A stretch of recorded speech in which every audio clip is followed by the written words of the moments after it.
Welcome to this video where we will be discussing how to achieve endless motivation and overcome anxiety and stress. In today's world, many of us struggle with feeling overwhelmed and unmotivated, so it's important to understand the neuroscience behind pleasure and pain and how they affect our behavior. One of the most important findings in neuroscience in the last 100 years is that pleasure and pain are co-located in the brain.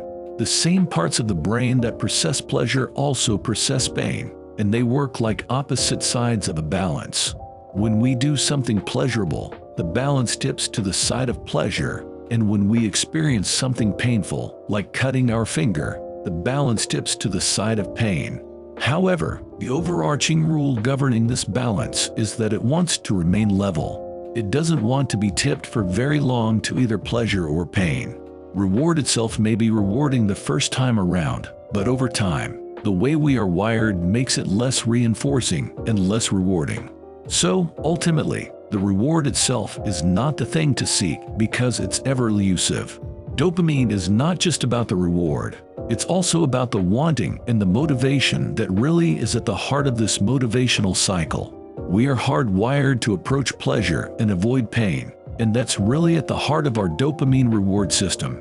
In my clinical experience, I have found that one of the most effective ways to overcome anxiety, depression, and insomnia is to have patients cut out their feel-good drugs and behaviors, at least for long enough for essentially dopamine fasting. When we cut out our source of dopamine for long enough, our dopamine is brought back to its tonic baseline, which is essentially the level of dopamine that our brain is designed to function at. The way that the brain restores a level balance or homeostasis after a deviation to the pleasure side is to not just bring it level again, but to tilt it in an equal and opposite amount to the side of pain. This is called the opponent process reaction. It's like little gremlins that represent neuroadaptation hopping on the pain side of the balance, but they like it on the balance, so they stay on until it's tipped in an equal and opposite amount. That's the moment of wanting just one more video game, another beer, or another piece of chocolate. If we wait a little bit because it's a powerful physiological drive to reach for more, the gremlins hop off, that feeling passes, and homeostasis is restored. Over time, what that means is that we're bombarding our dopamine reward system with too many pleasurable substances and behaviors, which is actually stressing us out. It's literally stress. The problem with modern life is that we have too many pleasurable substances and behaviors, and that is actually stressing us out.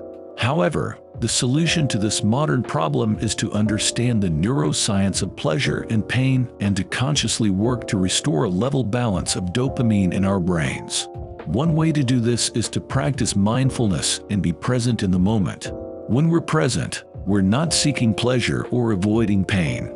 We're simply experiencing what is. Another way to restore balance is to engage in activities that are intrinsically rewarding, like exercise, learning, or creating something. In conclusion, understanding the neuroscience of pleasure and pain can help us achieve endless motivation and overcome anxiety and stress. By consciously working to restore a level balance of dopamine in our brains, we can lead more fulfilling and satisfying lives. So, take some time to reflect on your own behaviors and habits and see where you can make changes to restore balance and achieve